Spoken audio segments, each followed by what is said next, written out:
Hello, everybody. My name is Kazm Vulfhart, aka King Kazm, whatever you want to call me, and welcome back to Pokemon Violet, the Bug-type Gym Leader run. I don't know what I want to do today. Well, you know what? Instead of doing stakes,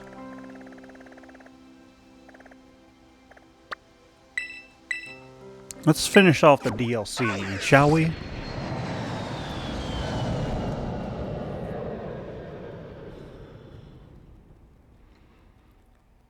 Dun dun dun dun dun dun dun dun dun. I'm sitting up further on my couch than I normally do.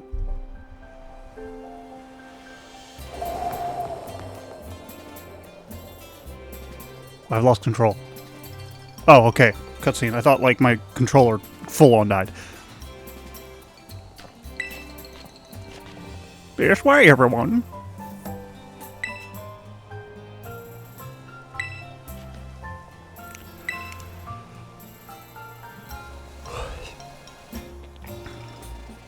Question about community centers. Do they actually do this? Where they allow people to stay? I feel like this is obviously just like this is an in-game thing. It's not an actual thing that my eye's burning. That community centers do. But then again, my only experience with actual community centers is delivering packages to one in one of the states I delivered to.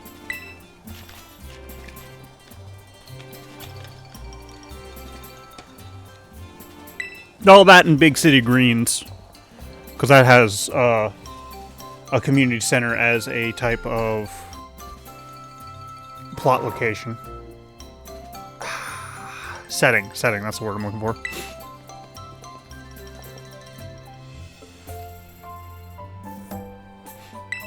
Honestly, if I had to compare it, I feel like community centers feel almost similar, to me at least when I was in there, similar to community colleges, but I guess because they're both technically like community-based places, that does make a little bit of sense.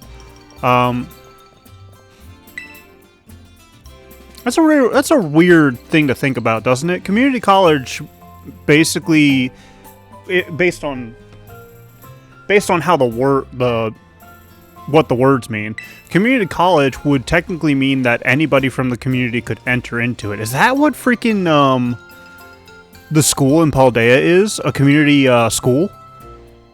That would make sense, actually. That would explain all the adults in there, too. Because you can't tell me that the literal old lady who has wrinkles and gray hair is a child. I'm sorry. There's no way that's a thing.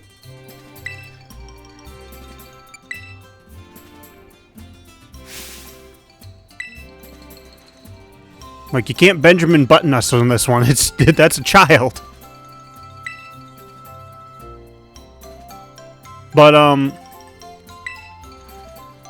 like, community centers just have this weird feel about them. I don't know how to really describe it. It feels like there's a warmness to it, almost.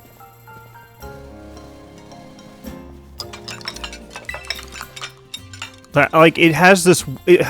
obviously, it would have to have a welcoming feel to it, but I feel welcomed when I go into a community center. And nobody talks to me. None of that stuff. It's just literally, I walk in and it just feels like it's a place I can be. And that's what kind of intrigues me about it.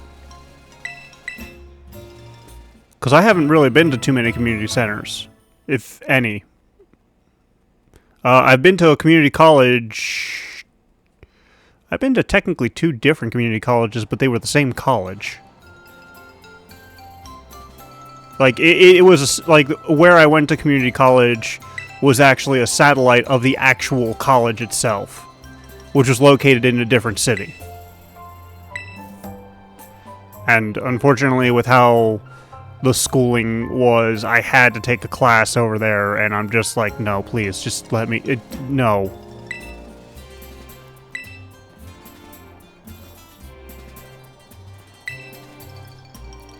Actually, when I think about colleges and stuff like that... So for small... Okay, so let's use Kitakami as an example. Kitakami, you need... Where is Kitakami located, actually, now that I think about it? Would it be located in Johto? It would make partial sense because they do have quite a few Johto Pokemon. And the theming is very similar to Johto.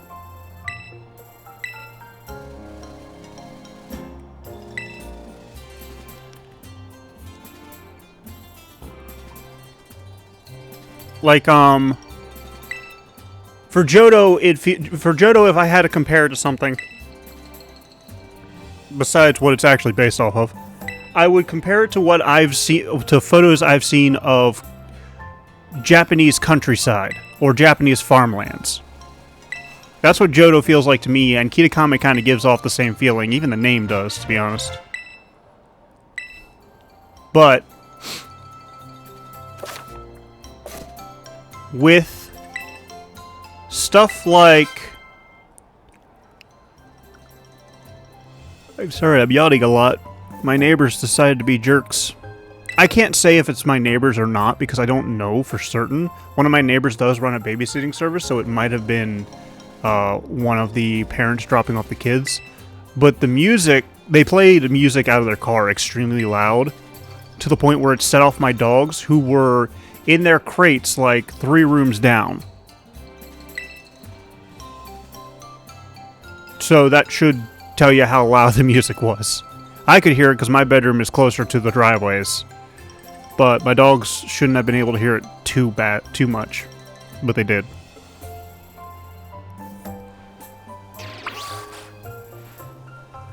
But I'm talking to the other kids, though. But for countrysides like that, like what Kitakami is, it would make sense to have to send your kids to another... What do they call it in Japan? Prefecture? Province?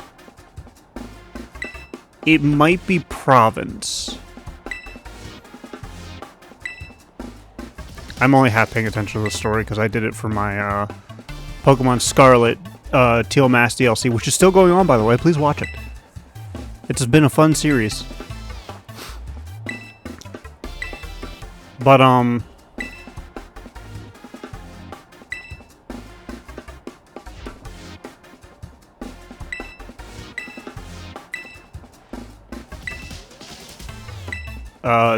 my brain stopped working for a few seconds. Community college, countryside. Got it.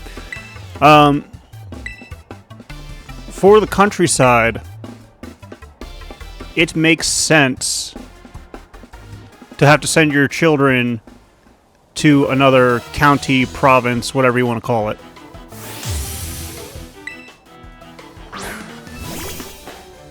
You Sentry. You Volcarona.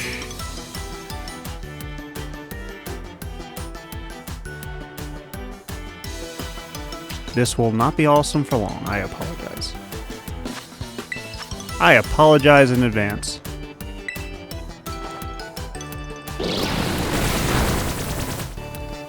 But it makes sense to have to send them... I keep on not completing this thought. It makes sense to send them to a community college, or not a community college, a community school in a different county or something like that.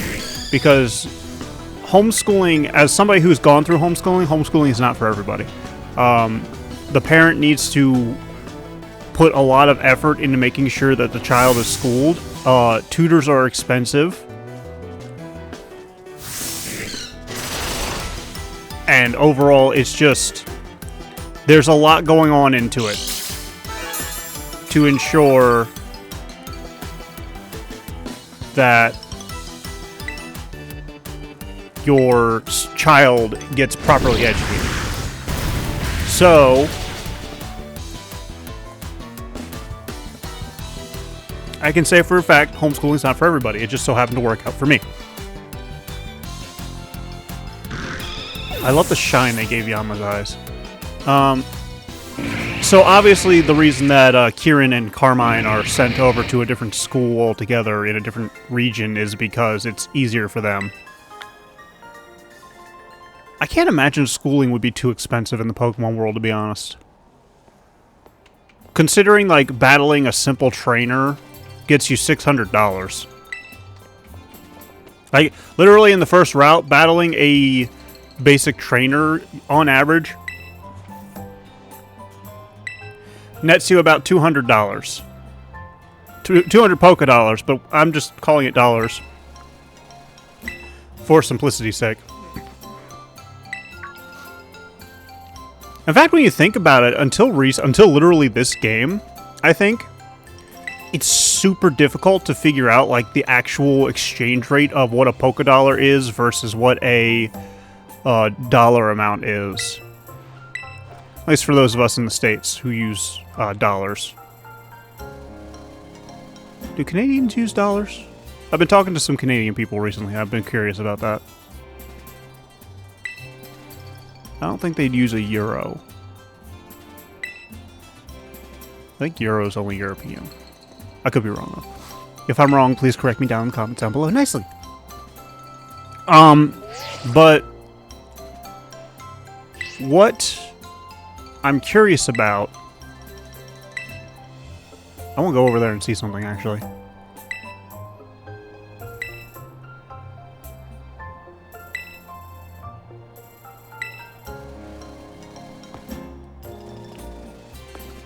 But going, for those of you joining me, what is happening?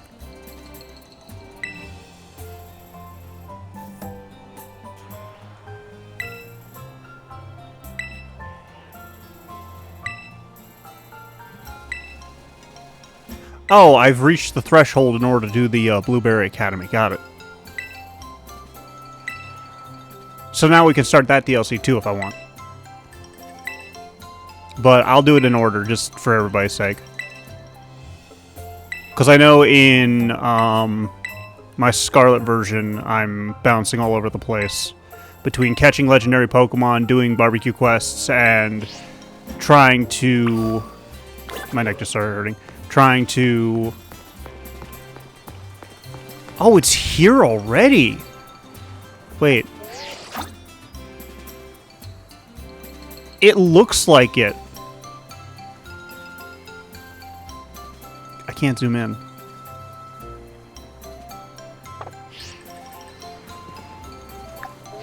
Okay, I'm really close to it. To the point I can see my hand. It almost looks like a plush, doesn't it? I don't think I can get any closer than this. That's fine.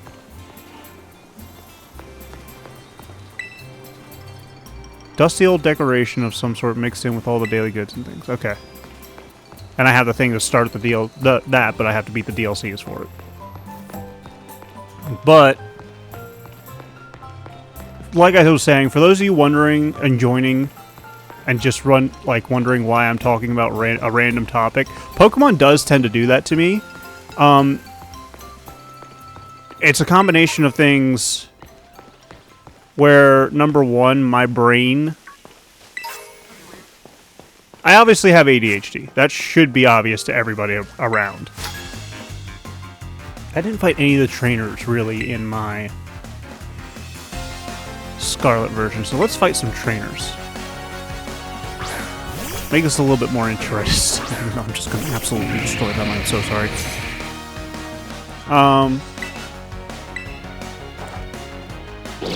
But it's like I said, it's a combination of factors. I have ADHD, obviously. I tend to hyperfixate on things. To add to it, with the way Pokemon works,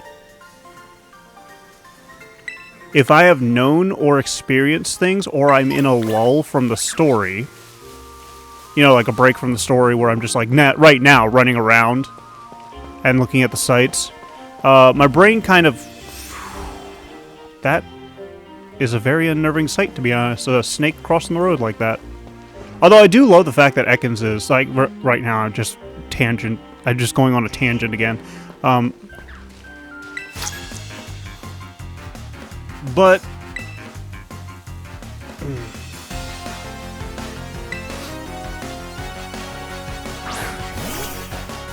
in a way, Pokemon is somewhat thought-provoking for me, but I think more along the lines of like, how do the logistics work? How does society work? How does that kind of stuff work? Like I'm the type of guy that for some reason likes to understand. Why do you have two Applins? Understand how things work and stuff like that. Like I was talking to my friend recently who has been playing Elden Ring.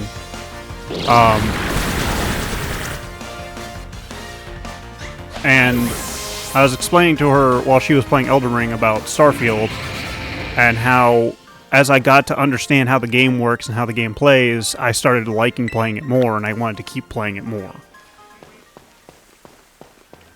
Oh no, I wasn't talking about Starfield. I was talking about Monster Hunter Rise.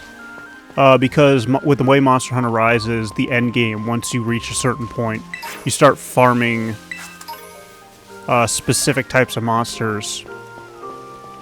And there's ways to improve your weapons and stuff. Without really giving it all away. There's ways to improve your weapons and stuff, and I couldn't wrap my head around it at the time when it first came out. But I like the way you're dressed.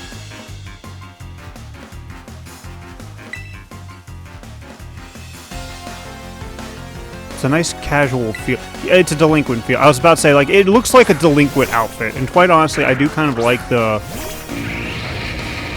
it feels like a carefree nature, almost.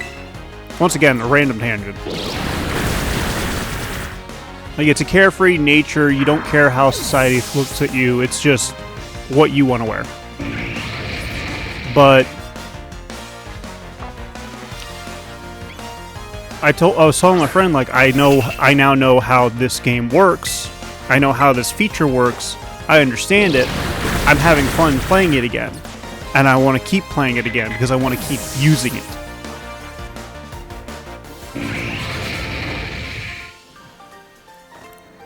So, like, understanding how stuff works in the games and stuff like that, understanding how the society works, understanding how the world itself works, has made me...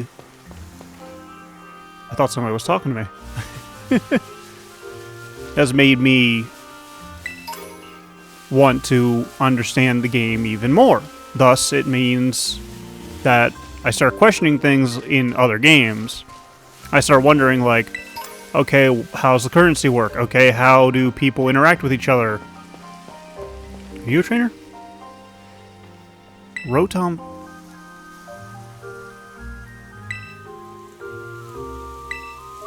Never give your phone to a random person.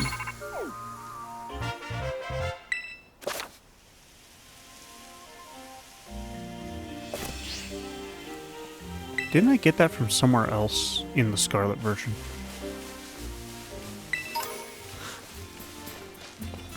So yeah, I start to question things. I start to look at how the society works, how the people interact with each other, all that stuff. I start to question it, and sometimes, like on camera, when I'm recording, I start to voice it, and I'm just like, okay, this is something I really want to get off my chest and talk about, because otherwise I'm going to hyperfixate on it forever, and it's going to drive me insane, and I'm just going to not have a good time after that.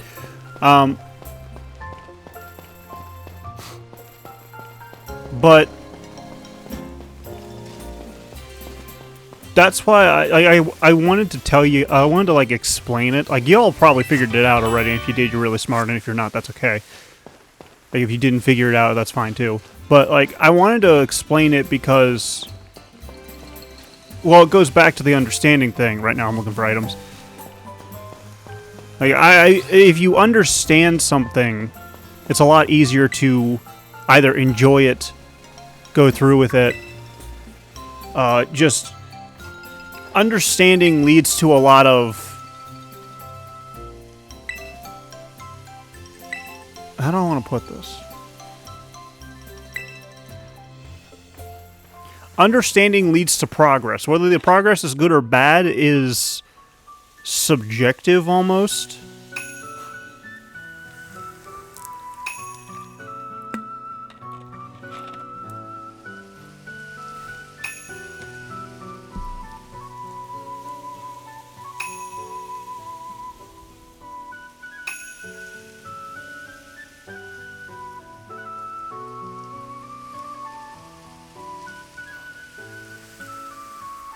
See, I'm gonna go on another tangent here. So this image of the 3, like, Pokemon is super cool.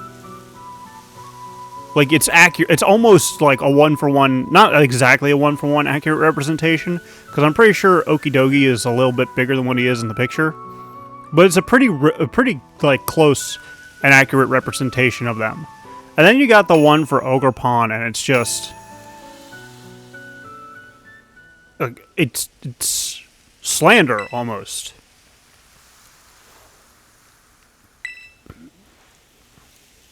I'm going to agree with everything Kieran says.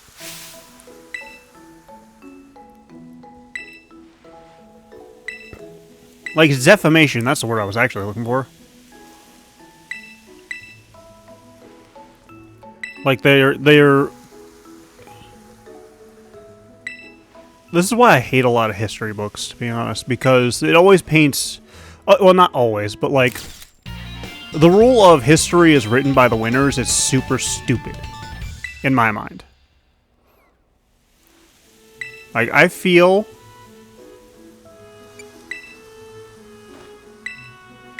like... How do I want to say this? If you were the winner of of the history, like if you were the winner of a battle or something like that, it is your responsibility as the winner to be unbiased in it when you are retelling it.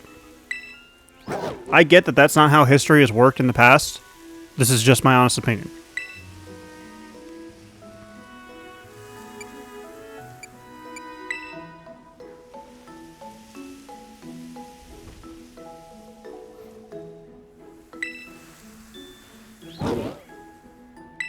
Yes, actually it does.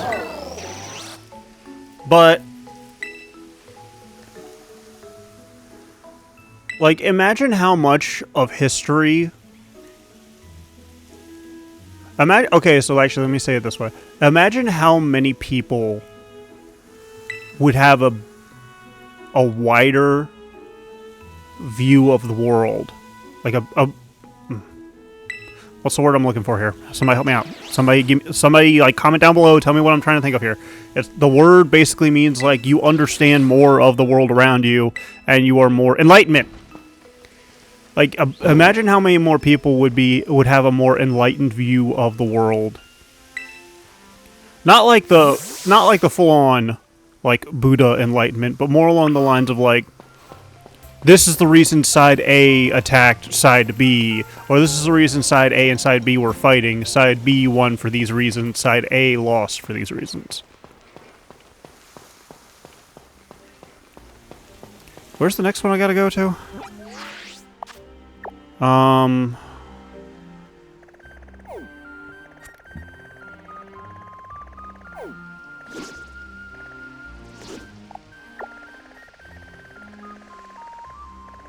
Kitakami Hall, okay. Like, if... I want to... okay, let me think of a war. Let me think of a... okay, actually, you know what? So, American Civil War. No. War of Independence, that's the one I was thinking of. Not Civil War, the Independence one. That war was fought because Americans wanted to separate themselves from British rule because taxation without representation was getting out of hand. And there are a few other reasons, but that's the gist of it. That's the small gist of it. Unfortunately, a lot of history books and some history teachers kind of paint the British as being, like, unfair and dickish in that regard. I'm not saying that they weren't. What I'm saying is that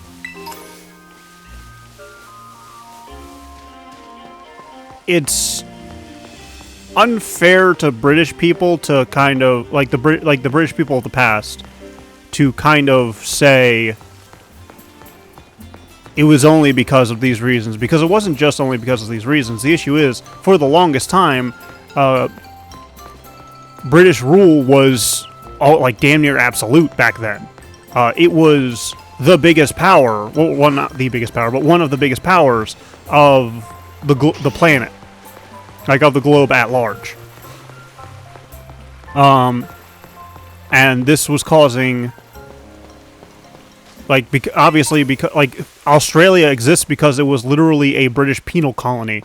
If you were a convict, you were sent to Australia. Like, that's how widespread British rule was. And if you look at a globe, you see how far freaking Australia is from Great Britain. This is why they had the attitude of "how dare you" kind of thing. Sorry, I feel a sneeze coming on. Like, for the longest time, whenever they had somebody going against them, they would just crush them.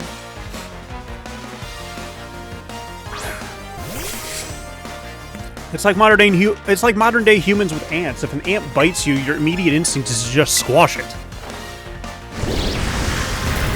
And not because you're thinking, "Oh, it's an ant," it's because, "Oh, something bit me." That's not true for everybody, but it's true for a lot of people. It's just a average human reaction. That's kind of what Great Britain was, as far as I'm understanding it. That's kind of how Great Britain was, like, oh, these, well, for lack of a better term, Yankees. I did not think I was able to separate them like that.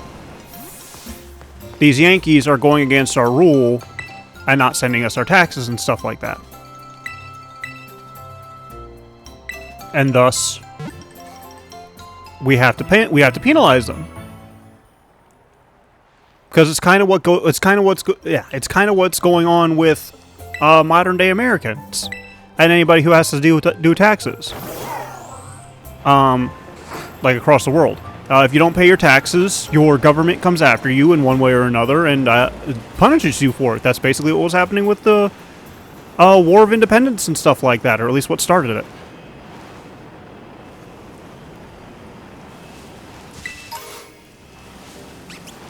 And unfortunately, history books kind of have painted the British rule back then as just absolutely on par with dictatorships. Which it was it a dictatorship?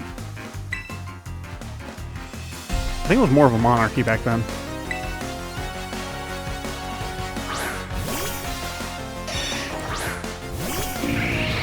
And because of the fact that because of that fact, it feels disingenuous to teach anybody about it, because, like, no, they literally were just not used to people putting up that much of a fight against them.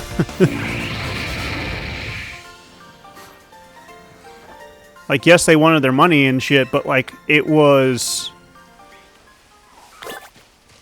because their rule was so widespread that they couldn't imagine one of their branches of power now wanting to be its own thing. And so they just responded with what they thought was the proper response, which was a form of penalization. Obviously it failed. America is its own thing. But that's what I'm getting at. Like, that's why I hate history books, and that's why I hate the Ogerpon thing going on right now. It's not a fair representation of what actually happened. Granted, they don't know the full story, which is fine. That's how most folklores or folktales are going, and obviously they wouldn't go around and actually try and figure it out. Back then, with superstition the way it was. But, like, I'm sorry, if I existed in this world, I probably would be dead 50 times over, because, let's face it, I would be trying to prove whether or not those stories are right or wrong. And I'd probably run into the first story that was actually right. But that's just me, and that's just how I am.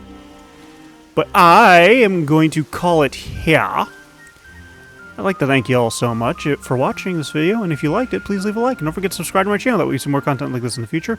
And if you're coming back on the regular and you're not subscribed, please subscribe. It's free, it helps out a ton, and I'm greatly appreciative. If you could share this video with your friends, your family, your favorite group of kids on a field trip, please be a teacher watching over those kids and not a rando. I'd appreciate that as well. And as always, I will see you as we continue our adventures in Pokemon Violet, the Bug-type Gym Leader run. Bye-bye!